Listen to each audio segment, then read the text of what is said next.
Have you ever felt so spiritually empty, so utterly abandoned by God, that you were ready to give up your faith entirely? That moment when prayers seem to echo in an empty universe and spiritual practices feel like hollow rituals leading nowhere. That devastating spiritual crisis, the one where you question everything you've ever believed, might actually be the doorway to your greatest spiritual awakening. Has this ever happened to you? That moment when your faith doesn't just waver, but completely shatters, leaving you in a void of hopelessness? This is exactly what happened to Joel Goldsmith in 1928. Lying in a hotel room, his body ravaged by tuberculosis, doctors had given up all hope. More devastating than his physical condition was his spiritual bankruptcy. Years of dedicated prayer, affirmations, and spiritual techniques had yielded nothing but silence. His faith wasn't just tested, it was utterly broken. But before we begin, please hit the like button and let me know where. In the world you're watching from today, it's always fascinating seeing who's joining us from around the world. And if you haven't already, make sure to hit that subscribe button and turn on the notification bell so you don't miss any of our future videos. What you're about to discover might surprise you, because in that moment of complete surrender, when Joel had absolutely nothing left, something extraordinary happened that would transform not only his understanding of God, but the very nature of spiritual reality itself. The most shocking revelation came when Joel realized that everything he had been doing spiritually was actually reinforcing the very problem he was trying to solve. Every prayer, every spiritual technique, every attempt to reach God was actually cementing the illusion that he was separate from God in the first place. This false sense of separation, this belief that God was somewhere out there and needed to be contacted through special techniques, was the very thing blocking his healing. Stay with me until the end, because what Joel discovered in that hotel room wasn't just another spiritual methodology or technique. It was a fundamental shift in consciousness that not only cleared his tuberculosis within hours, but went on to become the foundation for thousands of documented healings worldwide over 4 decades. The human heart often reaches this crossroads before faith is either abandoned forever or transformed into something unrecognizably deeper. We pray and practice spiritual techniques as if we're separate beings trying to contact a distant deity, never realizing that this very approach reinforces the illusion of separation. What if the greatest barrier to your spiritual breakthrough is not your lack of effort or dedication, but the fundamental misconception about what you are and what God is? What happened next in Joel's experience challenges everything most of us have been taught about prayer, healing, and our relationship with the divine. The transformation that occurred wasn't gradual or partial. It was immediate and complete.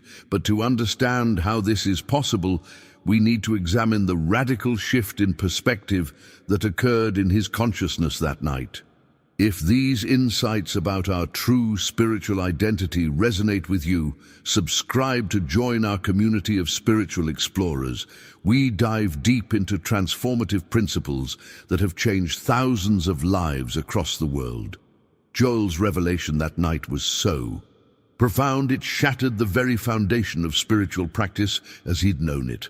The journey of transformation began with a startling insight. What if the very act of praying was reinforcing the problem?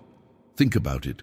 When we pray to God as if reaching out to a separate being, aren't we unconsciously cementing the belief that we're disconnected from the divine in the first place? This mindset shift reveals the hidden paradox at the heart of spiritual struggle. Joel discovered that every prayer, every affirmation, every technique he'd learned was actually working against him in the most fundamental way. By trying to connect with God through spiritual effort, he was reinforcing the very illusion of separation that was blocking his healing.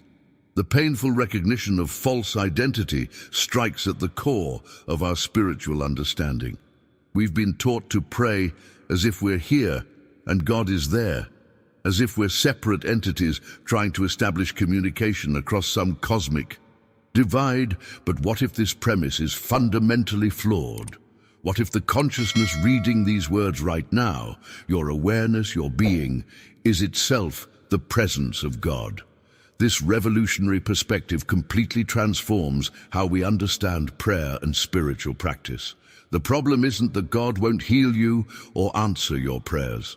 The problem is believing you're separate from God in the first place, which makes every prayer an exercise in reinforcing the very illusion that blocks demonstration.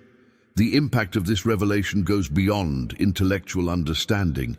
It's a complete rewiring of spiritual DNA. When Joel stopped trying to reach God and instead recognized God as his own true essence, he experienced instantaneous healing, not gradual improvement over months or years, but complete restoration within hours. Behind the scenes of this dramatic healing was a profound shift from seeking to being. We spend our lives searching for something that was never lost, reaching for a connection that was never broken, trying to become something we already are. The journey isn't about becoming more spiritual. It's about recognizing the spirituality that is our fundamental nature. These revelations have nothing to do with religious dogma and everything to do with the direct experience of reality. Joel's understanding went on to transform thousands of lives across 4 decades, not through creating another spiritual method, but by dissolving the need for methods altogether. Now, I want to go even deeper into this topic.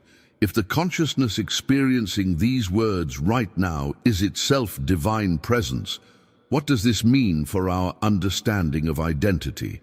How does this fundamental shift in perspective change how we approach every aspect of life, from healing to relationships to material circumstances? If you've ever felt that profound sense of disconnect between your spiritual practices and actual results, write in the comments. The illusion of separation, because this might be the exact insight your journey needs. This profound shift from seeking to being represents a complete inversion of our spiritual blueprint. Consider the difference. Seeking implies a journey towards something you don't yet have, while being is simply the recognition of what already is.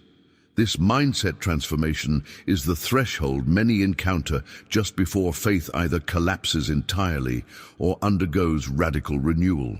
When Joel stopped trying to reach God and instead recognized God as his own true essence, he crossed a boundary that most spiritual traditions only hint at. This wasn't a conceptual understanding, but a lived revelation. Consciousness and its expression are one indivisible reality. Changing what you think you are automatically changes what you experience, because the two cannot be separated. The brilliance of this insight is that it doesn't require years of spiritual practice to achieve. It's available in this very moment through the simple, though not always easy, recognition that what you're seeking has always been your true identity. The gap you've been trying to bridge doesn't actually exist. But this isn't just philosophical theory. The power of this perspective lies in its demonstrable results. Over 4 decades, Joel documented case after case where this recognition of one's true spiritual identity produced immediate, tangible transformation. These weren't gradual improvements. They were often dramatic shifts that defied conventional explanation.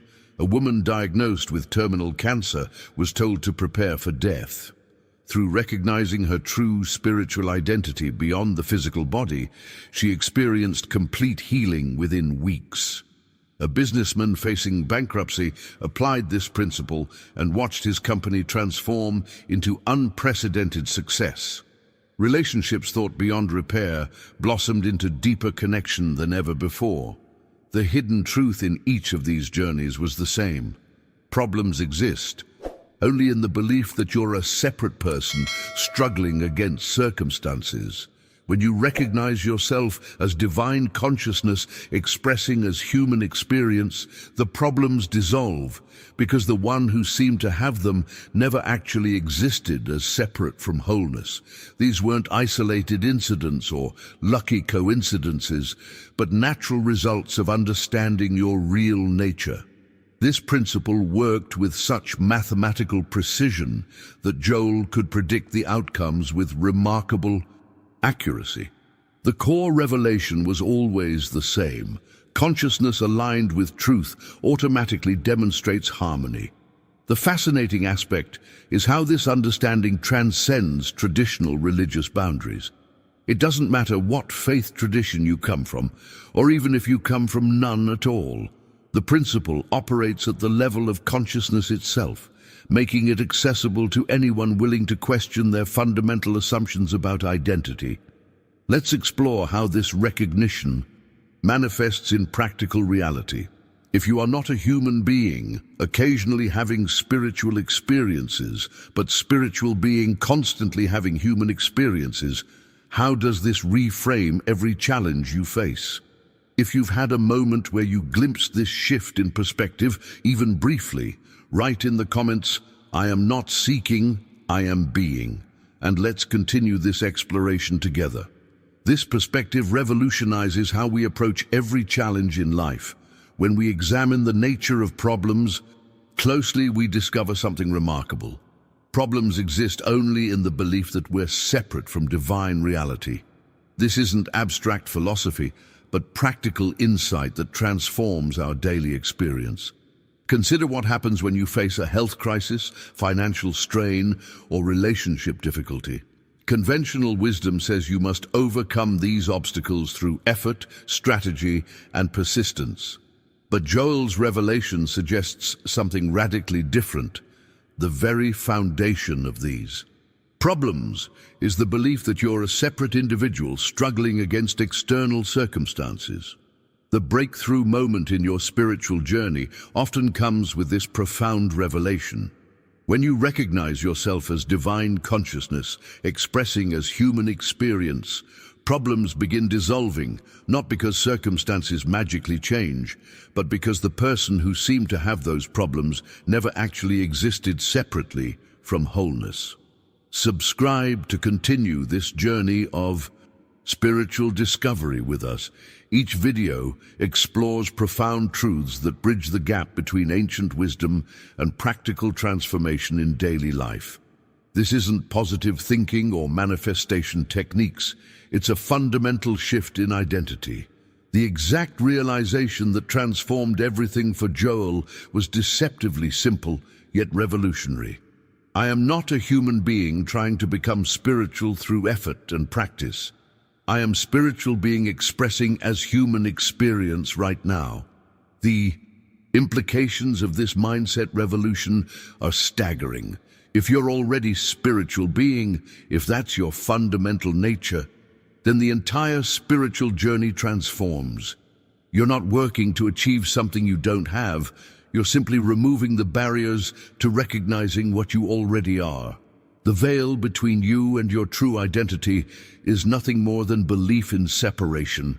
Behind the scenes of every spiritual tradition, this same truth has been whispered in different languages. The kingdom of heaven is within you. Atman is Brahman. Your Buddha nature is already complete. The packaging varies, but the essence remains. Your true identity has never been separate from the divine. This shift from seeking God to recognizing oneself as God's expression changes everything instantly and permanently.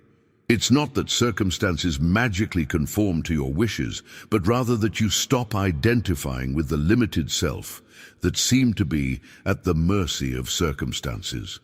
Your perspective shifts from being a wave fighting the ocean to recognizing yourself as the ocean appearing as a wave. The journey of awakening isn't about adding something new to yourself, but about stripping away the accumulated beliefs that have obscured your true nature. Each time you catch yourself feeling separate, limited, or lacking, you have an opportunity to remember what you actually are. Not a human seeking connection with the divine, but the divine expressing as human experience. Let's explore how this understanding translates into practical everyday experiences. What happens when this recognition moves beyond theory and becomes your lived reality? How does this fundamental shift in identity transform your approach to healing, abundance, and relationships? If you've begun to sense the profound freedom in this realization, write in the comments, "I am already what I seek." And let's continue exploring this transformative understanding together. Let's see how this understanding manifests in real-world transformation. The blueprint of spiritual healing often becomes most evident when we witness it in action. Margaret's story illuminates this process vividly. After being bedridden for 3 years with a degenerative muscle condition, where doctors offered no hope for recovery, she had exhausted every spiritual method available with zero success. When Margaret first encountered Joel's teaching, she initially resisted because it seemed too simple compared to the complex healing techniques she had been practicing.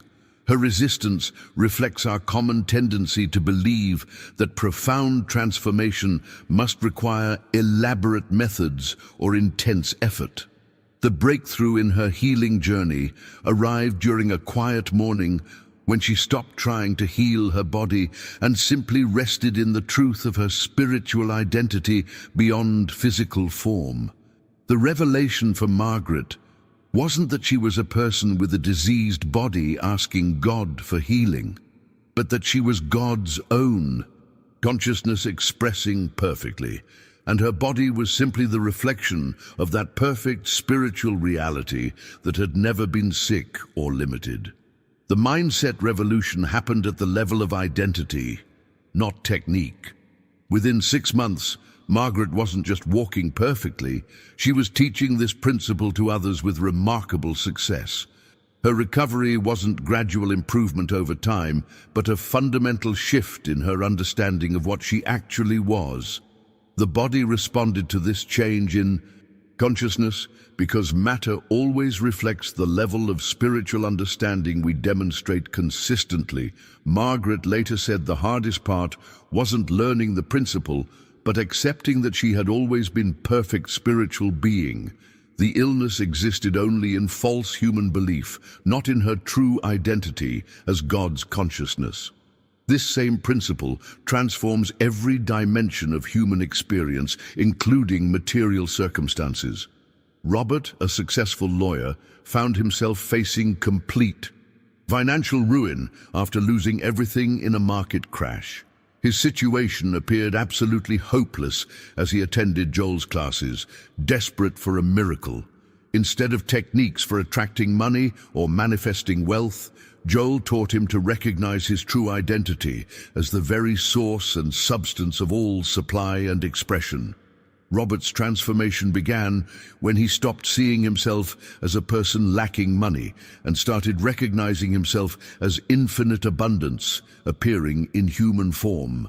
This wasn't positive thinking or mental manipulation, but spiritual realization based on the actual truth of being. He began making decisions from abundance consciousness rather than fear of loss or scarcity thinking. Within 18 months, Robert had not only recovered all his losses, but built greater wealth than he had ever experienced before. The journey behind the scenes was not about manipulating external circumstances, but realigning his consciousness with his true identity. More significantly, he never again experienced financial anxiety because he understood his true relationship to supply. He discovered that consciousness of abundance creates abundant experience, not the other way around as most people believe. Let's explore how this same principle applies to our closest relationships, which often reveal our deepest beliefs about ourselves and our connection to the divine. How does recognizing your true spiritual identity transform the most intimate connections in your life?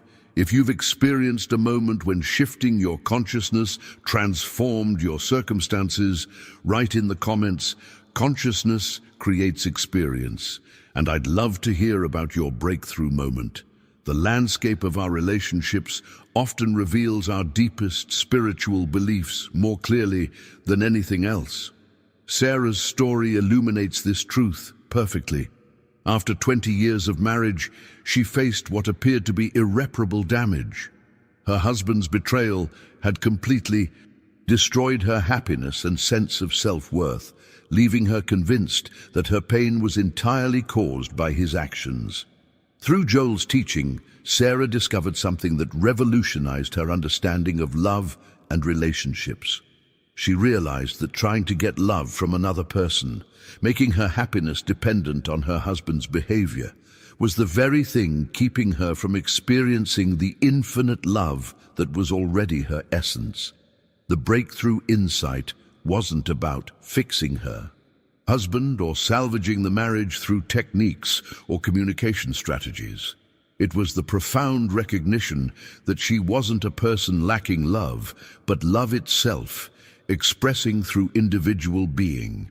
This revelation shifted her entire orientation to the relationship. Instead of relating from emptiness seeking fulfillment, she began relating from wholeness, sharing abundance. The remarkable aftermath reveals the ripple effect of consciousness transformation. As Sarah's consciousness of love expanded and deepened, her husband experienced his own spontaneous transformation without any direct effort on her part. Their marriage not only healed completely, but became deeper and more fulfilling than ever before. Sarah discovered the hidden truth that turns relationship dynamics upside down. Love is not something you get from relationships, but something you are that expresses through relationships. When you know yourself as love, every person in your experience reflects that love back to you, because consciousness and its reflection are one indivisible reality. Now, I want to go even deeper into this topic. How do we move these profound realizations from conceptual understanding to lived experience? Joel developed specific practices that made this spiritual recognition practical in daily life. The cornerstone practice was what he called spiritual treatment. Though not the kind you might expect from traditional religious approaches, this wasn't about asking God to change conditions, but recognizing what already exists in spiritual reality right now in this moment. When faced with any challenge, instead of trying to solve it through human effort and struggle, you pause and recognize God doesn't know this problem, because God only knows perfection. Since I am God's consciousness in expression, this problem exists only in false human belief, not in my true spiritual reality where only harmony exists. This recognition dissolves the very foundation that seemed to support the problem in the first place. Joel discovered that problems persist because we acknowledge them as real and then try to overcome them through human effort. The paradigm shift comes when you recognize that infinite perfection is the only reality, and you are that reality in expression. Problems are then revealed as false appearances that dissolve naturally. The key insight is that consistency in this recognition proves far more powerful than intensity of effort. Small, frequent acknowledgements of spiritual truth create more lasting transformation than occasional dramatic spiritual experiences followed by return to limitation thinking. If you've ever experienced a moment when recognizing your true nature shifted a relationship in your life, put in the comments, "I am love expressing," and share a glimpse of your experience with our community. Another essential practice that Joel developed is what he called dying to material sense throughout your daily experience. This mental discipline forms the backbone of consistent spiritual awareness. Throughout your day, catch yourself in those moments when you believe you're just a material body subject to physical laws, a person with limited resources, or someone who can be hurt by external circumstances. Each time you notice this limited perspective taking hold, gently return to recognizing your spiritual identity as God's consciousness expressing in form. The journey of transformation happens in these small moments of awareness, the decision points where you choose which identity you're living from. This isn't about denying human experience or pretending problems don't exist, but seeing them correctly from a spiritual perspective. The revelation that changes everything is realizing you're not a mortal being, occasionally having spiritual moments during prayer or meditation. Your spiritual being eternally expressing in what appears as human form. Your body, circumstances, and relationships are all reflections of this spiritual reality, not separate from it. The blueprint for this practice involves making this recognition as natural as breathing, as automatic as your heartbeat. Every thought that assumes separation from God, every fear that imagines lack or limitation, every worry that pictures yourself as vulnerable becomes an opportunity to remember and return to the truth of your divine nature, expressing perfectly right now. The mindset revolution doesn't aim to eliminate human experience, but to see it from such a high level of spiritual understanding that it harmonizes naturally without struggle. When consciousness is established in truth, that truth expresses automatically through every aspect of your experience without exception. Joel also taught what he called standing porter at the door of thought as an essential spiritual discipline. This practice recognizes a fundamental principle. Since consciousness creates experience, guarding your consciousness from false beliefs becomes the most practical activity you can engage in for transforming your life. This isn't positive thinking or wishful imagination, but spiritual discernment based on what's actually true about God and your relationship to God. When thoughts of lack arise, you don't fight them or try to replace them, but recognize God's supply is infinite, and I am that supply in expression. When thoughts of illness appear, you acknowledge, God's perfection is my true body. The hidden truth behind this practice is that you're not trying to convince yourself of something false or manipulate your mindset to feel better temporarily. You're aligning with spiritual reality that already exists. The journey isn't about creating something new, but remembering what's eternally true. As you develop this spiritual discernment, false beliefs gradually lose their power to disturb your peace or influence your demonstrations. The power of this perspective grows as we apply it to our most challenging circumstances. How does this understanding transform our approach to chronic issues that have resisted all previous attempts at healing or resolution? If you've experienced moments when guarding your thoughts transformed your experience, write in the comments, I stand porter at my consciousness, and share what shifted for you in that moment of awareness. Perhaps the most liberating revelation in this entire spiritual journey is the freedom from the endless cycle of self-improvement. So many spiritual paths focus on becoming better, more enlightened, more worthy of divine love through dedicated practice and effort. But what if the very premise of self-improvement is based on a fundamental misunderstanding? The paradigm shift occurs when you realize that problems exist only in false human belief, not in your actual spiritual identity as God's consciousness.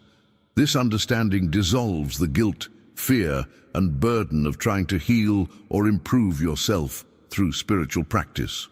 The breakthrough insight is that you don't need to become worthy of perfection. You need only to recognize the perfection that already exists as your true nature. This revelation turns conventional spiritual wisdom upside down. Instead of seeing yourself as broken and needing repair, you recognize that what appears as imperfection exists only in the realm of false belief. Your authentic identity as divine consciousness has never been damaged, limited, or separated from wholeness.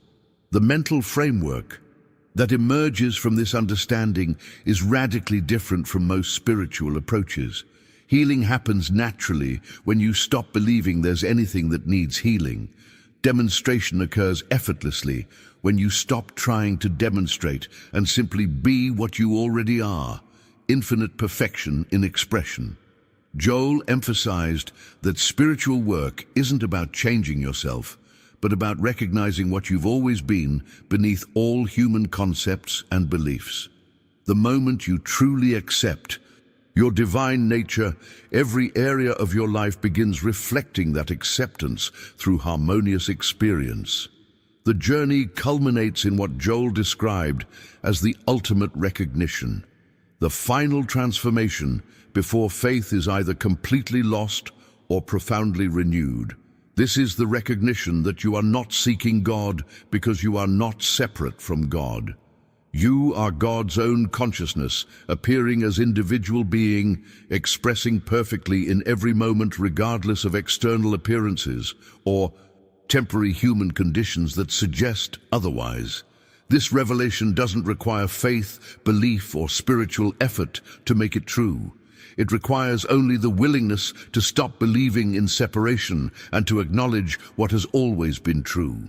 You are divine being having a human experience, not human being occasionally connecting with divine presence through prayer or spiritual practice. The brilliance of this understanding is its simplicity. There's no complex theology to master, no intricate practices to perfect, no hierarchical system to climb. There's only the recognition of what is already true about your nature and the gradual allowing of that truth to express more fully through your human experience. Now, I want to go even deeper into this topic. How does this ultimate recognition translate into daily life? How do we navigate the apparent contradictions between our spiritual identity and the human challenges we still seem to experience?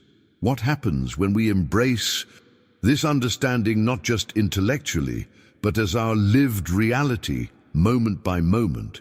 If this liberating perspective on spiritual identity resonates with you at a deep level, write in the comments, "I am already whole," and share which aspect of this understanding speaks most directly to your heart. As we reach this moment together, I hope you can feel the profound shift in perspective that Joel Goldsmith experienced that night in 1928.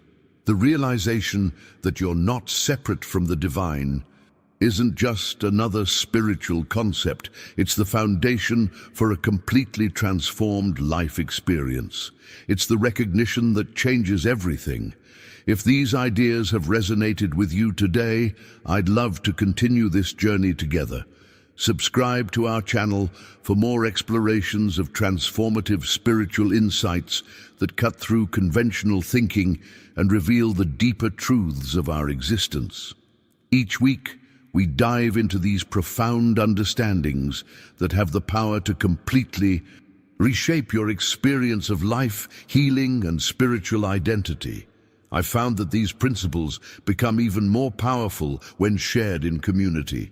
If this message spoke directly to your heart today, leave a comment saying, "I am not separate," so I know you made it to the end of this exploration. Your perspective matters, and I read every comment personally. If you found value in today's video, gently tap that like button. It's a simple way to help these ideas reach others who might be at that critical point in their spiritual journey, that moment before faith is either abandoned or transformed into something far more profound. There's a video right here that explores how this understanding transforms our approach to healing and wholeness. Click and continue with me over there as we take this understanding even deeper into practical application in daily life. Until we connect again, remember, what you're seeking has never been separate from what you are. Most people pray desperately, begging an external God for help, never realizing they're actually pushing away the very thing they seek. Joel Goldsmith discovered a revolutionary truth that changed everything. God isn't separate from you, waiting to be convinced. The divine presence is your own consciousness when freed from human beliefs. Traditional prayer keeps you in victim consciousness, believing you lack something that must be granted from outside. But Goldsmith learned that authentic prayer isn't asking for anything. It's the recognition of what already is. When you stop begging and start recognizing, miracles become natural expressions of your true nature. This isn't positive thinking or wishful hoping. This is the mystical secret that dissolves the illusion of separation between you and infinite supply, health, and harmony. Every problem exists only in the realm of human belief, not in spiritual reality. Your consciousness, aligned with truth, is the healing presence itself. Goldsmith spent years praying the traditional way, asking God to heal his clients, to provide solutions, to change circumstances. Results were inconsistent and temporary.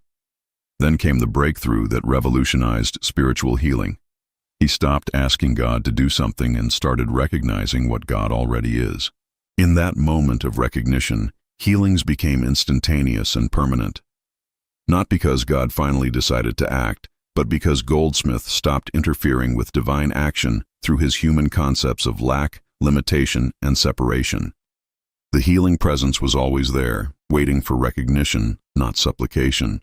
This recognition prayer isn't a technique you learn, it's a consciousness you become. When you embody this understanding, your very presence becomes a healing atmosphere. People around you experience spontaneous improvements because you're no longer projecting the belief in problems that need fixing. Here's what changes everything. God never hears your words. God responds to your consciousness. When your consciousness is filled with fear, lack, and limitation, that's what manifests regardless of how beautifully you pray. But when consciousness recognizes its own divine nature, prayer becomes unnecessary because you are the answer. Goldsmith discovered that every genuine healing happened not when he prayed harder, but when he stopped praying altogether and simply rested in the recognition of spiritual perfection.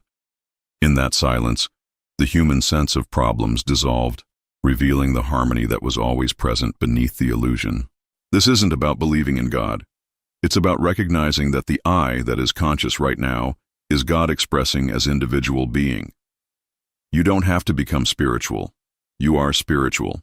You simply need to stop believing in the illusion of separation that makes prayer seem necessary in the first place. The most profound prayer Goldsmith ever prayed contained no words, made no requests, sought nothing. It was pure recognition. I and the Father are one. Not as future possibility, but as present reality. In that recognition, everything that seemed to need healing or changing simply wasn't there anymore. This recognition doesn't require faith, hope, or belief. It requires only the willingness to see through the illusion of separation that makes you think you're a human being who needs divine help. You are divine help, appearing as human experience. Problems exist only when you forget this truth. When you truly understand this, traditional prayer becomes impossible. How can you ask yourself for what you already are? Instead, you rest in being, and from that rest, perfect action emerges naturally. This is the secret that transforms every aspect of your experience from limitation to limitless expression. Sarah had prayed for her son's healing for 3 years. Traditional prayers, desperate pleading, bargaining with God. Nothing changed. Then she learned Goldsmith's approach. Instead of asking God to heal her son, she recognized that in spiritual reality, her son was already perfect, whole, and complete. Within 2 weeks of this shift in consciousness, her son's condition began improving dramatically. The doctors called it spontaneous remission, but Sarah understood the truth. She had stopped projecting the belief in disease and started recognizing the spiritual perfection that was always there. This wasn't positive thinking or denial. Sarah still took her son to medical appointments and followed treatments, but her consciousness no longer held the belief that healing needed to happen. She recognized that healing was the natural state, and illness was only a temporary appearance in human experience. Marcus lost his job and spent months praying for employment, growing more desperate with each rejection. His prayers were filled with fear, lack, and limitation. Then he discovered Goldsmith's principle. Consciousness is the substance of all form. His fearful consciousness was actually creating more experiences of lack. He stopped praying for a job and began recognizing himself as the source of infinite supply. Not through affirmations or visualizations, but through the deep understanding that consciousness, being infinite, can never actually lack anything. Lack is only a belief, not a spiritual reality. Within days, opportunities began appearing from unexpected sources. Not because God finally answered his prayers, but because his consciousness was no longer broadcasting the belief in limitation. He had become receptive to the abundance that was always trying to express through him. Linda's marriage was failing. She prayed constantly for God to change her husband, to make him more loving, more understanding. The more she prayed, the worse their relationship became. Then she learned Goldsmith's revolutionary approach. You can never change another person through prayer because there is no other person. There is only one consciousness expressing as infinite individual beings. When she stopped trying to change her husband and began recognizing the divine nature expressing as both of them, their relationship transformed naturally, not through external change, but through the recognition of their spiritual unity. This doesn't mean becoming passive or accepting abuse. It means recognizing that harmony is the natural state of being when consciousness is aligned with truth. From this recognition, right action emerges naturally, whether that's deeper intimacy or clear boundaries. David faced bankruptcy. Traditional prayers for money had failed completely. When he learned to recognize consciousness as the source of all supply, something remarkable happened. Instead of money appearing, better opportunities emerged. His business transformed, debts restructured themselves, and abundance flowed through channels he never imagined. The key wasn't asking for money, it was recognizing that consciousness, being infinite, can never actually be bankrupt. Financial problems exist only in human belief, not in spiritual reality. When consciousness aligns with this truth, material supply follows naturally as the outer expression of inner abundance. If these transformation stories inspire you, like this video to help others find these teachings, subscribe for more Joel Goldsmith wisdom, and comment. What healing journey resonated most with you? Beyond recognition prayer, Goldsmith discovered the power of treatment through consciousness. This isn't visualization or mental manipulation. It's the practice of knowing the truth about any situation until that truth becomes your lived experience. When consciousness holds only spiritual reality, human appearances must conform. For physical healing, instead of fighting disease, you recognize that in spiritual reality, there is no disease. There is only perfect, harmonious being expressing as individual existence. You don't try to heal anything. You recognize that healing is unnecessary because perfection is the only reality. This recognition isn't a mental exercise. It's a shift in the very foundation of your being. When consciousness truly recognizes spiritual perfection, the body naturally expresses that perfection because consciousness is the substance from which all form emerges. The practice of spiritual discernment transforms every challenge into an opportunity for deeper recognition. When problems appear, instead of seeing them as real conditions requiring solutions, you discern between appearance and reality. The appearance may seem real, but reality is always spiritual perfection. This discernment isn't denial of human experience. You still take practical action when necessary, but your consciousness isn't fooled by appearances. You see through the illusion to the spiritual reality underneath, and from that recognition, right action emerges naturally. Every person, situation, and condition is an opportunity to practice this discernment. Each time you choose to see spiritual reality instead of human appearance, your consciousness becomes clearer, and your experience becomes more harmonious. Goldsmith taught the profound practice of meditation without desire. Most meditation seeks something: peace, healing, enlightenment. But true meditation is the complete absence of seeking. It's resting in being without wanting anything to be different than it is right now. In this meditation, you don't try to contact God or achieve any particular state. You simply rest in the recognition that what you are seeking, you already are. The peace you want is your nature. The healing you need is your reality. The enlightenment you desire is your true identity. From this rest in being, all necessary action arises naturally. You don't make decisions from human reasoning. You allow divine intelligence to express as right action through your individual experience. This is living from consciousness instead of trying to improve consciousness. The practice of invisible supply reveals how abundance operates in spiritual reality. Instead of looking to external sources for what you need, you recognize consciousness as the source of all supply. Every form of abundance is simply consciousness appearing as whatever is needed in the moment. This isn't about attracting money or material things.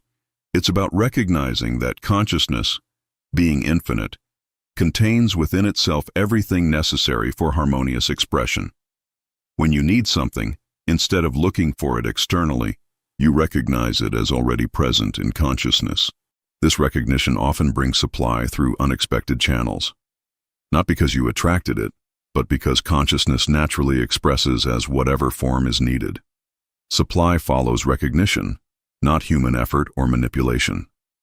This is how miracles become natural occurrences. Many people struggle with this approach because their human mind keeps interfering. Thoughts arise saying, "This isn't working," or "I need to do something." Goldsmith taught that these thoughts are not yours. They're the voice of human belief trying to maintain its illusion of separation and limitation. The practice is to neither fight these thoughts nor believe them. Simply recognize them as appearances in consciousness, no more real than clouds passing through the sky. Your true identity remains untouched by these temporary mental formations. When doubt arises, don't try to overcome it with positive thinking. Simply return to the recognition of what you are, consciousness itself, appearing as individual being. From this recognition, doubt naturally dissolves because it has no foundation in reality. Physical symptoms often intensify when you begin this practice, not because it's not working, but because consciousness is bringing hidden beliefs to the surface for recognition and release. This is actually a sign of deep healing, though it may not feel comfortable initially. Instead of being discouraged by temporary increases in symptoms, recognize them as beliefs leaving consciousness. Each symptom is an opportunity to practice deeper recognition of spiritual perfection. Don't fight the symptoms. Recognize through them to the reality of perfect being. This process requires patience and persistence. Years of human belief don't dissolve overnight.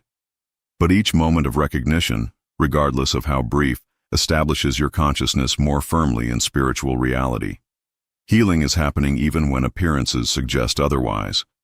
Relationships often become challenging when one person begins practicing recognition consciousness, while others remain in traditional human thinking.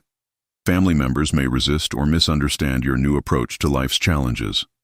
The practice here is to recognize the divine nature of others, even when they're expressing human limitation. You don't try to convince them of spiritual truth. You simply hold them in consciousness as perfect spiritual beings, regardless of their current expression. This often leads to natural harmony without any external discussion or conflict. When your consciousness recognizes only spiritual perfection in others, they tend to express more of their divine nature in your presence.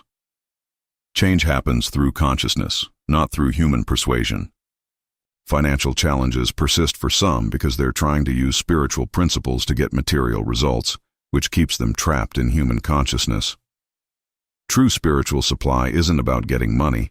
It's about recognizing consciousness as the source of all form, including material abundance. When you need something, instead of worrying about where it will come from or how you'll afford it, rest in the recognition that consciousness already contains everything necessary for harmonious expression. Supply appears through whatever channel is most natural and beneficial. If these challenge-breaking techniques speak to your heart, like to support this content, subscribe for advanced spiritual practices, and comment, which obstacle are you ready to transform now? Advanced practitioners learn to live from recognition consciousness throughout daily activities.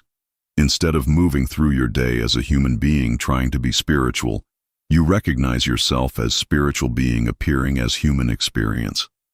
Every activity becomes an expression of divine consciousness. This transforms work from mere employment into divine service. Relationships become opportunities for consciousness to recognize itself. Even mundane tasks become expressions of infinite intelligence appearing as individual action. Nothing is separate from the divine expression of being. This isn't about thinking spiritual thoughts while doing human activities. It's about recognizing that what you call you is actually consciousness itself, appearing as individual expression.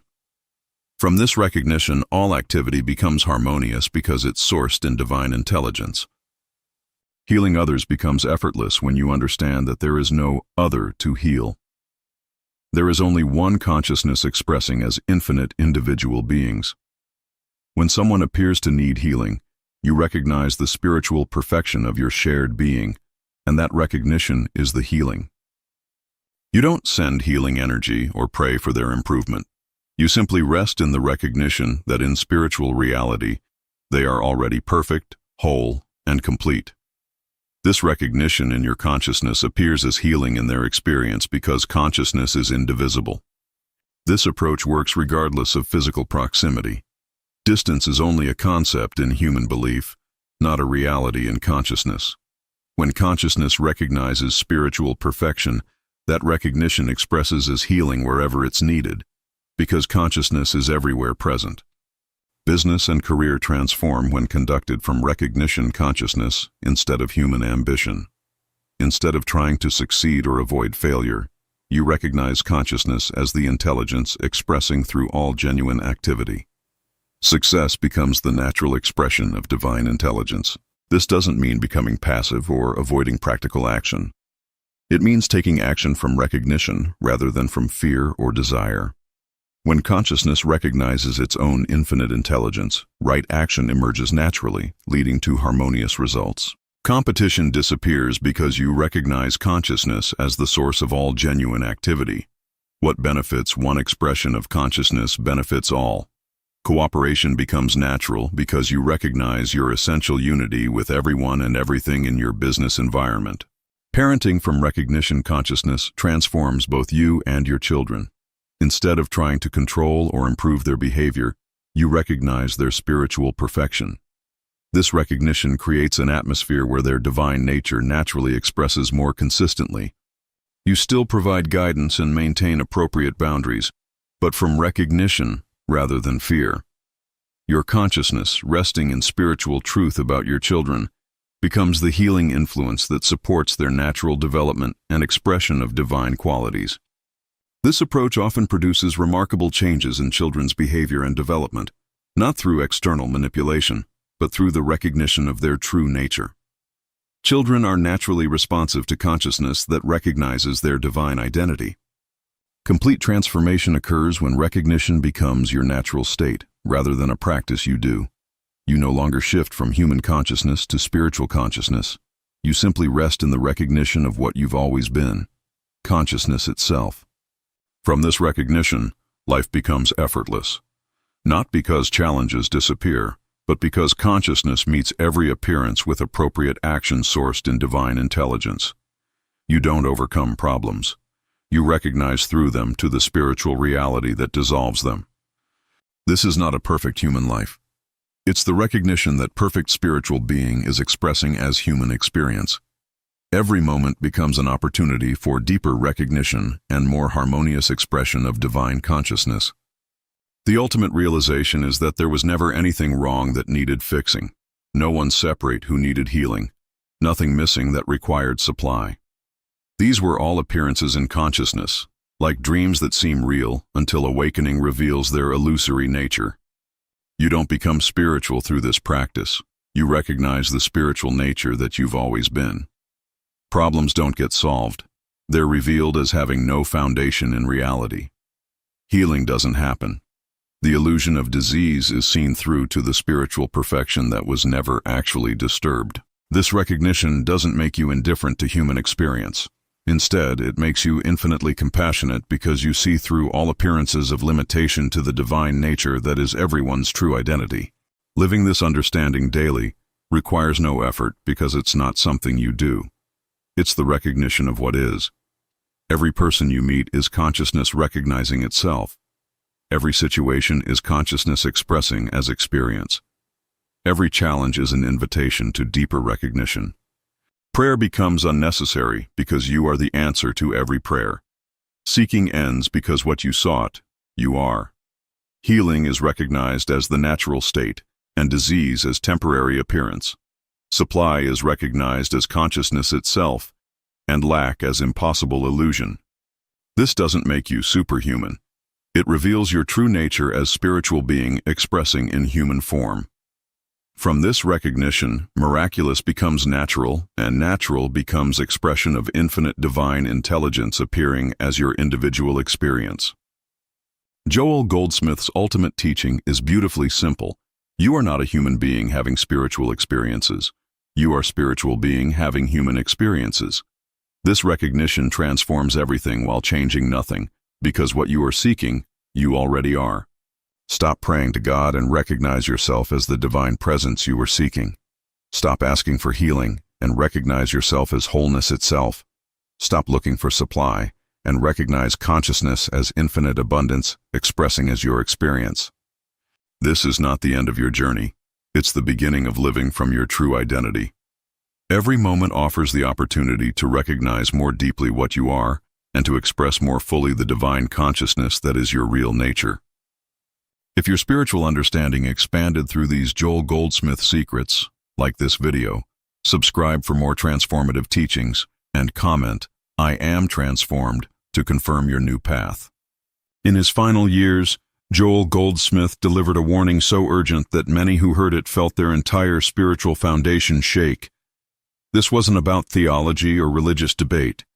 This was about survival of consciousness itself.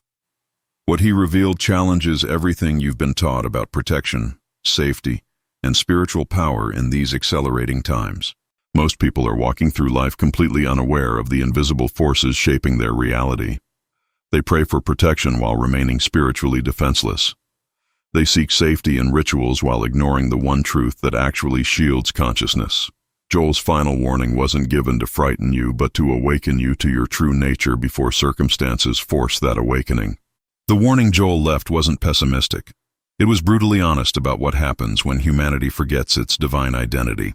He saw patterns emerging, collective consciousness shifts that would either elevate or devastate depending on one simple factor: whether you remember who you really are. This remembering isn't philosophical.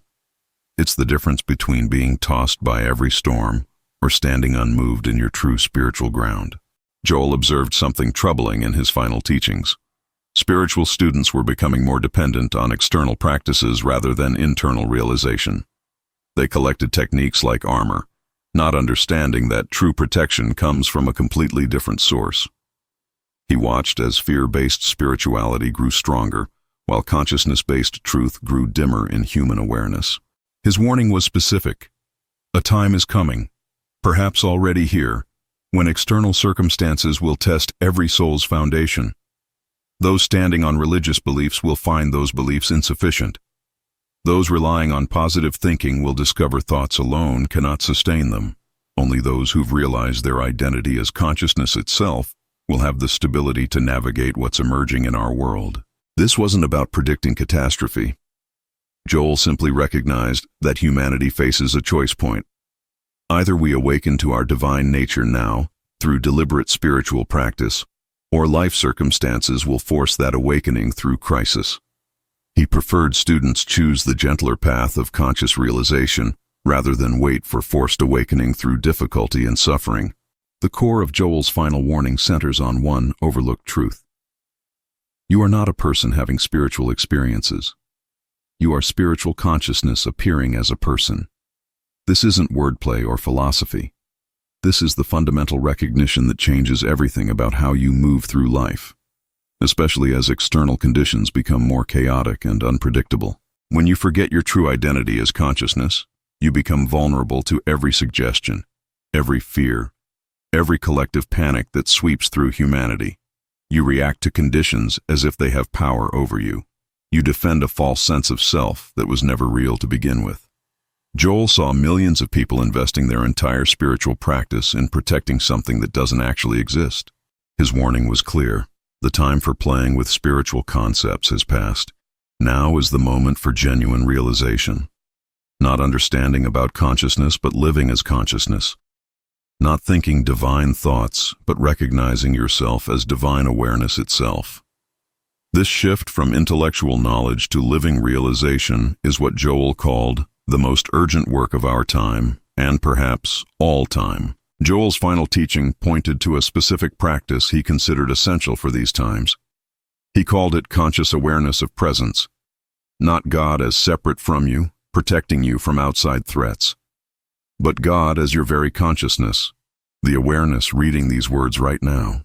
This presence isn't something you acquire. It's what you are when all false identity falls away completely. Most spiritual practice tries to get something, become something, or protect something. Joel's final warning dismantles this entire approach. There's nothing to get because you already are what you seek. There's nothing to become because consciousness never changes. There's nothing to protect because your true self cannot be threatened by any condition or circumstance in the material world. The practice is deceptively simple but profound in its effects. Throughout your day, pause and recognize the awareness that's present. Not your thoughts about awareness, not feelings of peace or connection. The simple fact of consciousness itself, unchanging and eternal, completely untouched by whatever appears in your experience right now. This recognition, repeated until it becomes your natural state, is Joel's final gift to a world desperately needing spiritual stability. Margaret discovered Joel's final warning during the darkest period of her life. Her business had collapsed, her health was failing, and every spiritual practice she'd learned over 20 years suddenly felt empty and powerless. She attended one of Joel's final recorded talks, not expecting anything but desperate for any thread of hope to grasp in her deteriorating circumstances. When Joel spoke about consciousness being your true identity, something shifted inside her. Not a feeling or emotion, but a quiet recognition that she'd been defending and protecting a false self her entire life. All her prayers had been attempts to fix a person who didn't actually exist, except as a collection of thoughts and beliefs she'd mistakenly identified as herself. For 3 weeks, Margaret practiced what Joel taught. Every morning, before the day's problems could capture her attention, she sat and recognized the simple fact of awareness, not trying to feel peaceful or spiritual, just noticing consciousness itself, the unchanging presence that observed all her difficulties without being touched by them. Something fundamental began shifting in her experience, though her external circumstances hadn't yet changed. By the 6th week, Margaret noticed something remarkable. The same business problems that had paralyzed her with fear now seemed less solid, less threatening. Not because they'd disappeared, but because she'd stopped experiencing them from the position of a frightened person. She was watching from consciousness itself, and from that perspective, no material condition held power over her. David's story reveals the depth of Joel's warning. As a physician, David had spent 30 years healing bodies while his own consciousness remained unhealed. He practiced meditation, attended spiritual retreats, studied every tradition, yet felt increasingly fragmented and unstable as world conditions grew more chaotic, and medical practice became more demanding and less fulfilling.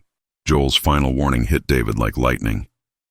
He realized his entire spiritual practice had been another form of medical treatment, trying to fix a person rather than recognizing the consciousness that needed no fixing. Every technique he'd learned was designed to improve David the person. None addressed the fundamental misidentification that created all his suffering in the first place. The shift took months, not days. David would catch himself slipping back into person consciousness, trying to manage and control his experience. Then he'd remember, I am not this collection of thoughts and feelings. I am the awareness in which all experience appears. Gradually, over repeated recognition, his center of gravity shifted from personal identity to consciousness itself. What emerged surprised David completely. His medical practice didn't collapse, it transformed. He found himself treating patients from presence rather than from medical knowledge alone. His diagnostic accuracy improved. His stress levels dropped. Most remarkably, patients began reporting healings that exceeded purely physical treatment. Something in his consciousness was affecting their consciousness, demonstrating exactly what Joel had taught about spiritual identity having practical effects. Sarah's transformation through Joel's final teaching reveals its power in family dynamics. For 15 years, she'd struggled with her teenage daughter's rebellion and anger. Every parenting technique failed. Every prayer seemed to bounce off an invisible wall. The relationship deteriorated until they barely spoke, living as strangers under the same roof despite Sarah's desperate attempts at connection. When Sarah encountered Joel's warning about false identity, she initially dismissed it as too abstract for her practical problems. She needed parenting solutions, not mystical philosophy, but something nagged at her conscience. What if her entire approach had been defending Sarah the mother rather than living as consciousness itself? What if her daughter was reacting to false identity rather than true presence? The practice felt awkward at first. Instead of trying to fix their relationship, Sarah began recognizing consciousness during their interactions, not thinking about it or visualizing it, simply noticing the awareness present in the room, the consciousness that was both her and her daughter's true identity beneath their conflicting personalities and histories. Within 2 months, without any direct conversation about their issues, something shifted between them. Her daughter began initiating conversations. The anger softened. Sarah realized she'd been trying to control outcomes from person consciousness when she should have been present as consciousness itself. Joel's final warning had transformed not just her spiritual practice, but her most important human relationship through simple recognition of true identity. These transformation stories point to Joel's central warning: we're running out of time for intellectual spirituality. The conditions emerging in our world will require lived realization, not collected concepts. Those who've made the shift from person consciousness to consciousness itself will navigate coming changes from an entirely different foundation than those still identified with personal self and material conditions. Joel never specified exactly what conditions he foresaw. That wasn't the point. His warning addressed something deeper. Your spiritual foundation either rests on eternal consciousness or on shifting sand of personal identity and material circumstances. When pressure increases, and it will, your foundation determines whether you stand firm or collapse under the weight of collective fear.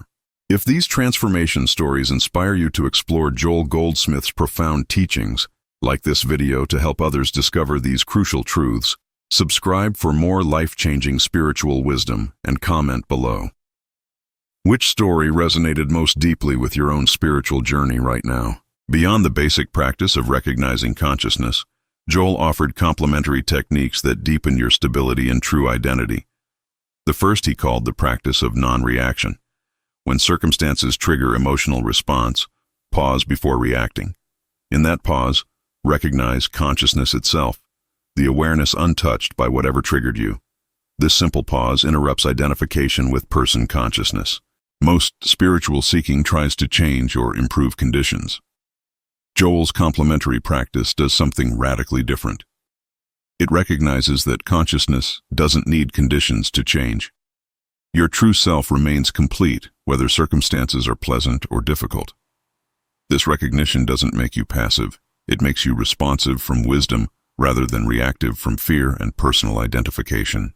The second technique Joel emphasized was what he called treatment through recognition. Instead of praying for things to change, recognize the truth of consciousness in any situation, not affirming or declaring or visualizing, simply recognizing what's already true beneath appearances. Consciousness is present, complete, and untouched by material conditions. This practice works with health, relationships, finances, or any area where you're tempted to see problem and solution. Joel taught that problems exist only in person consciousness. In consciousness itself, there's only presence. Your work isn't to fix appearances, but to recognize truth. This recognition naturally adjusts what appears, though not always in ways your personal mind expects. Joel's third complementary technique addresses desire and attachment, which he saw as major obstacles to living as consciousness. The practice: observe your desires without judging them or trying to fulfill them immediately. Notice the wanting without being consumed by it. This observation creates space between consciousness and desire, revealing they're not the same thing at all. When you're identified with person consciousness, every desire feels urgent and defining. I want becomes I am. Your entire sense of self gets wrapped up in getting what you want and avoiding what you don't want. Joel recognized this as the source of most human suffering and spiritual instability in difficult times. The practice isn't about suppressing desire or pretending you don't want things. It's about recognizing consciousness itself, which has no desires because it's already complete. From that recognition, desires still appear, but they don't control you. You can pursue goals without being destroyed if they don't manifest. You can work toward outcomes without losing yourself when circumstances shift unexpectedly. Over weeks and months of this practice, something fundamental shifts. You discover you're far less vulnerable to disappointment and far more stable when life doesn't match your preferences. This isn't resignation or defeat. It's freedom. Joel saw this freedom as essential preparation for times when external conditions become increasingly unpredictable and beyond personal control. The fourth technique Joel offered relates to other people and collective consciousness. He taught what he called impersonal love, not the emotional attachment we usually call love, but recognition of consciousness as the true identity of everyone you encounter. This recognition dissolves the barriers that create conflict and separation between people. When you see others as separate persons, you judge them, fear them, or try to control them. Person consciousness creates endless conflict because every person consciousness defends itself against other person consciousnesses. Joel saw this dynamic accelerating in collective human experience, creating the very conditions he warned would test everyone's spiritual foundation. The practice transforms relationships from the inside out. When you encounter someone, even someone threatening or disagreeable, pause and recognize consciousness as their true identity, not as a mental exercise but as genuine recognition. This doesn't mean you trust dangerous people or accept harmful behavior. It means you stop reacting to personalities and start responding from consciousness itself. This practice builds a different kind of stability. You become less reactive to collective fear and panic because you're not identified with the collective person consciousness that generates those reactions. You can observe world events without being swept into mass hysteria. Joel considered this impersonal love essential for maintaining spiritual equilibrium when collective consciousness becomes increasingly unstable and reactive. Joel's fifth complementary technique addresses thought itself. He taught what he called the witness practice. Observe your thoughts without believing them or arguing with them. Just watch thoughts arise and dissolve like clouds passing through the sky of consciousness. This watching reveals that you're not your thoughts. You're the awareness in which thoughts appear and disappear continuously. Most spiritual practice tries to control or improve thinking. Joel's approach transcends that entire struggle. When you recognize yourself as consciousness, thoughts lose their power to define you or control your experience. You can have fearful thoughts without being afraid. You can have angry thoughts without being angry. The thoughts become weather patterns in consciousness rather than truth about reality. This practice takes consistent effort over weeks and months. Your habit of identifying with thoughts is deeply ingrained. But gradually, with repeated witness practice, you discover a stability that doesn't depend on having the right thoughts or maintaining positive thinking. You're stable because you're grounded in consciousness itself, which remains unchanged regardless of which thoughts happen to appear right now. Joel saw this witness practice as critical preparation for times of collective mental turbulence. When fear-based thinking dominates collective consciousness, you need the ability to observe without being consumed. This isn't denial or spiritual bypassing. It's the practical skill of remaining centered in consciousness when the mental atmosphere becomes toxic and threatening to personal stability. Now we must address the challenges Joel knew students would face. The first and most common: nothing seems to happen when you practice consciousness recognition. You sit, you notice awareness, and your life continues exactly as before. This seeming lack of results causes most people to abandon the practice and return to techniques that promise faster, more dramatic changes. Joel anticipated this obstacle completely. The practice of recognizing consciousness doesn't produce dramatic experiences because consciousness is already what you are. You're not acquiring something new. You're recognizing what's always been true. The shift is subtle, often invisible at first, like turning a massive ship. The direction changes long before you see different scenery approaching. Most spiritual seekers are addicted to experience and phenomena. They want visions, feelings, energy sensations, something to prove their practice is working. Joel's final warning challenges this entire orientation. The most profound transformation often feels like nothing at all. It's the quiet recognition that gradually becomes your default state. So subtle you might not notice until you look back and realize you're responding to life completely differently now. The solution to this challenge isn't to try harder or add more techniques. It's to trust the process even when nothing seems to be happening. Continue recognizing consciousness multiple times daily. Let weeks pass without demanding results. Joel promised that recognition of truth always bears fruit, though not always in the timeline or form your personal mind expects or demands. The second major challenge: old patterns return with a vengeance after you've tasted consciousness. You have a breakthrough experience where person consciousness dissolves and true identity becomes clear.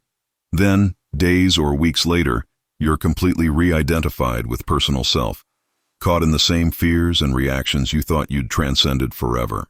Joel called this the rhythm of realization.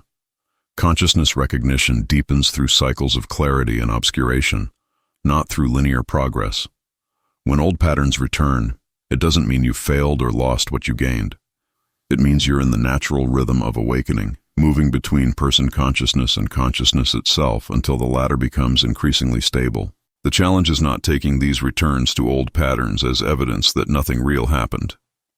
Many students quit here, concluding the whole approach doesn't work because they're still having personal reactions after moments of genuine recognition. Joel taught that these cycles are part of the process, not evidence of its failure. Each return to consciousness awareness, even after falling back into person consciousness, deepens the groove. What helps most during these cycles is self-compassion without self-indulgence. When you catch yourself re-identified with person consciousness, simply recognize consciousness again without judgment or disappointment. The practice isn't about achieving permanent transcendence of personality. It's about returning to consciousness awareness more quickly each time you notice you've drifted into person identification and reactive patterns. The third challenge Joel addressed: spiritual isolation when you're practicing consciousness recognition while everyone around you remains identified with person consciousness. Your relationships feel strained, conversations feel shallow, you seem to be operating from a completely different paradigm than the people you love, work with, and encounter daily. This challenge is particularly acute because consciousness practice often removes you from the collective agreements that most human relating depends on. When others are anxious about circumstances, your lack of reactivity might seem like indifference. When others want to process emotions extensively, your grounding in consciousness might appear cold. Misunderstanding is common during this transition phase. Joel's guidance here was nuanced. Don't use consciousness as escape from human connection. Don't use spiritual realization as excuse for emotional unavailability. Consciousness includes the human experience. It doesn't exclude it. You can be grounded in awareness while still showing up fully in relationships, expressing emotion, and engaging with practical life circumstances. The balance takes time to develop. Initially, you might swing between extremes, either getting pulled back into reactive person consciousness to maintain relationships, or detaching into spiritual isolation that damages connections. Gradually, you learn to stay rooted in consciousness while simultaneously being present in human experience. This integration is the mature expression of Joel's teachings in practical daily life. The fourth challenge connects directly to Joel's final warning: external circumstances that genuinely threaten your well-being or the well-being of those you love. It's one thing to recognize consciousness when life is relatively stable. It's another entirely when facing serious health crisis, financial catastrophe, or real danger. This is precisely the test Joel warned was coming for all spiritual students. The challenge isn't philosophical here. When your child is sick or your home is at risk, consciousness recognition can feel irrelevant or even cruel. Person consciousness screams for action, for fixing, for controlling outcomes. Every instinct pulls you into reactive fear.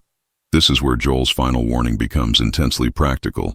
Only genuine realization sustains you here, not concepts about consciousness. Joel never promised that recognizing consciousness removes all difficulty from life. He promised something different. Consciousness itself remains undisturbed regardless of what circumstances appear. Your work during crisis isn't to make everything okay for the person. It's to remain grounded in consciousness itself while taking whatever practical actions wisdom indicates in the situation.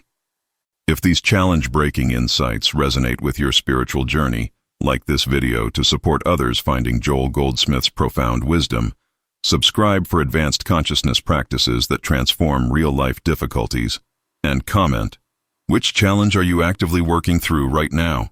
Advanced integration of Joel's final warning requires understanding consciousness in action, not just in meditation. Robert's experience illustrates this perfectly. As a corporate executive, he faced constant pressure, difficult decisions affecting hundreds of employees, and responsibility that kept him awake nights worrying about outcomes and consequences beyond his control. After working with consciousness recognition for 8 months, Robert faced his most difficult decision yet, closing a division that would eliminate 40 jobs while potentially saving the entire company. Person consciousness offered only two options: paralyzing guilt or ruthless detachment. Neither felt like truth. Neither honored the complexity of his responsibility and the humanity involved. Robert practiced consciousness recognition throughout the decision-making process, not to escape the difficulty, but to make the decision from awareness rather than from fear or ego protection. He consulted experts, ran analyses, explored alternatives, all while remaining grounded in consciousness itself. The decision didn't become easier, but it became clearer. What emerged surprised him. From consciousness, he could hold both the necessity of the decision and compassion for those affected. He could take difficult action without becoming hardened or defensive. He could feel appropriate sadness without being destroyed by guilt. Joel's teaching had given him access to a completely different way of moving through impossible situations without losing his humanity or stability. Jennifer's advanced application of Joel's warning appeared in her healing practice. As an energy worker, she'd always approached clients as separate people needing her help to fix their problems. This orientation exhausted her and limited what was possible in sessions, because everything depended on her personal effort and technique to make healing happen. After studying Joel's final teachings for a year, Jennifer began experimenting with consciousness-based practice. Instead of trying to heal people, she recognized consciousness as the truth of both herself and her clients. She didn't work on them from outside. She recognized the presence that was already whole, already complete, beneath whatever symptoms appeared. The shift transformed her practice entirely. Healing sessions became simpler, more effortless, and paradoxically more effective. Jennifer stopped exhausting herself trying to fix people because she recognized there was no broken person to fix. There was only consciousness appearing as temporary conditions that naturally resolved when truth was recognized clearly. This wasn't magical thinking or denial of symptoms. Jennifer still addressed practical health concerns and referred clients to medical professionals when appropriate, but the foundation of her work shifted from personal effort to consciousness recognition. This shift removed the burden of responsibility for outcomes while simultaneously allowing deeper healing to occur naturally from truth itself rather than from therapeutic technique alone. Thomas discovered Joel's warning during retirement, a time when most people finally relax. Instead, Thomas faced existential crisis. Without career identity, without daily purpose, he felt himself disappearing. Who was he without the roles and achievements he'd spent 40 years building? This question terrified him more than any challenge he'd faced during his working life. Joel's teaching about consciousness as true identity initially seemed irrelevant to Thomas's crisis. He needed to know who he was, and consciousness felt too abstract, too impersonal. But as he worked with the practice over months, something unexpected emerged. The question itself dissolved. Who am I stopped mattering because the questioner was recognized as the false identity, not the true self. What remained when the question dissolved wasn't emptiness or loss. It was presence, consciousness itself, completely fulfilled without needing any role or achievement to validate its existence. Thomas discovered he'd spent 40 years defending and building an identity that had never been real. Now, in what should have been loss, he found freedom he'd never known during success.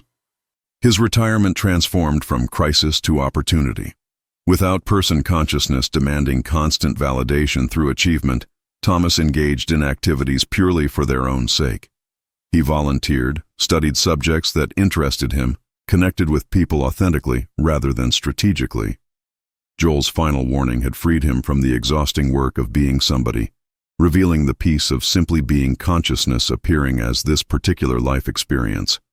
Linda's story reveals consciousness application in the most challenging arena: chronic illness. Diagnosed with an autoimmune condition that medical science couldn't cure, she'd spent 5 years cycling through treatments, diets, and healing modalities. Nothing provided lasting relief. Her person consciousness was exhausted from trying to fix an unfixable problem. Joel's warning about consciousness as true identity initially angered Linda. She needed healing, not philosophy. She needed her body to work, not abstract spiritual concepts about awareness. But desperation eventually opened her to trying what seemed like yet another approach that probably wouldn't work either. The practice didn't cure her illness, at least not immediately. What it did do was shift her relationship to the illness fundamentally. Instead of identifying as sick person fighting disease, Linda began recognizing consciousness as her true identity. The illness became something appearing in consciousness rather than something defining her entire existence and destroying her life. Over 18 months, something remarkable occurred. The illness remained, but Linda's suffering decreased dramatically. She had pain without being the pain. She had limitations without being limited in her essential nature. Most surprisingly, as her identification with illness weakened, symptoms gradually improved. Not through any medical intervention, but through the natural intelligence of consciousness being recognized as truth rather than symptoms being fought as enemy. Joel's final warning points towards something unprecedented in human spiritual history. A collective choice point. Never before have so many people had access to consciousness teachings while simultaneously facing conditions that could either force awakening or create mass suffering. The next decade will reveal which direction humanity chooses as circumstances intensify globally. Those who've done the work of recognizing consciousness as true identity will navigate these times from stability regardless of external chaos. Not because they're protected from difficulties, but because they're grounded in what cannot be shaken by any circumstance. This grounding becomes a lighthouse for others lost in storms of collective fear and reactive person consciousness. Joel saw this time coming decades before it arrived. He recognized patterns in collective consciousness that would eventually create the very conditions he warned about. His final teachings weren't preparation for some distant future. They were preparation for now, for the times we're living through right now as individual and collective challenges accelerate beyond what person consciousness can handle. The opportunity is profound. More souls will awaken in the coming years than in centuries past, not because teachings improved, but because circumstances will make consciousness recognition necessary for survival. Joel's final warning prepares you to be among those who awaken through deliberate practice rather than forced crisis, and who can then assist others making the same journey. The practical application of Joel's warning in daily life becomes your spiritual practice. Every moment offers opportunity for consciousness recognition. Standing in line, you can recognize presence. Facing difficulty, you can notice the awareness that observes without being disturbed. Experiencing joy, you can know yourself as consciousness in which joy appears. This moment-to-moment practice gradually rewires your default identity. Instead of constantly referencing person consciousness, checking how you're doing, evaluating whether circumstances are acceptable, you rest more naturally in consciousness itself. The shift isn't dramatic. It's the quiet transformation Joel considered more valuable than any mystical experience or spiritual phenomenon. Your relationships transform as you stop relating from person consciousness defending itself against other person consciousnesses. Your work transforms as you stop trying to prove your worth and simply express consciousness through your unique talents. Your health transforms as you stop identifying with every sensation and recognize awareness itself as your essential nature. Most importantly, your stability becomes independent of circumstances. This is Joel's ultimate gift. The recognition that what you truly are cannot be threatened by anything appearing in your experience.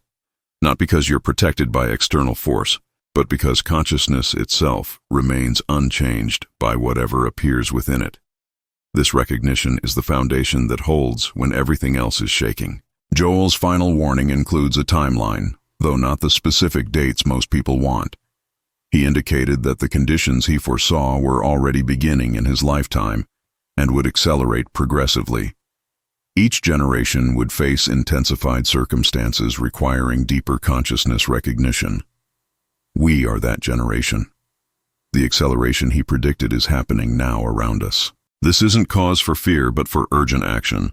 Not action to prevent what's coming, but action to prepare consciousness for navigating what's already here. Every day you delay recognizing your true identity as consciousness is another day you remain vulnerable to collective fear patterns and reactive person consciousness that cannot sustain you through what's emerging. The beauty of Joel's warning is that you don't need to wait for perfect circumstances to begin. You start exactly where you are, with whatever chaos or peace surrounds you right now. Each moment of consciousness recognition strengthens your foundation. Each return from person consciousness to awareness deepens the groove. The The transformation happens through accumulated practice, not through dramatic breakthrough experiences. Joel left detailed instructions because he knew this time would come. He knew students would need practical guidance for recognizing consciousness in the midst of accelerating chaos.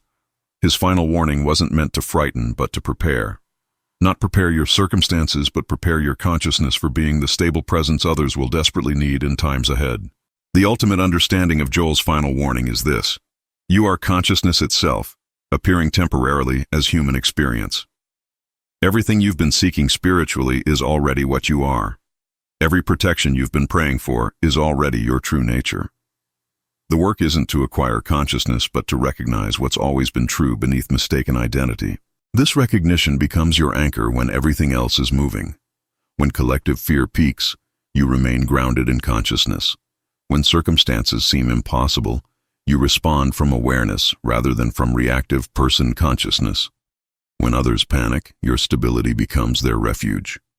This is what Joel foresaw: a world desperately needing people who've remembered their true identity.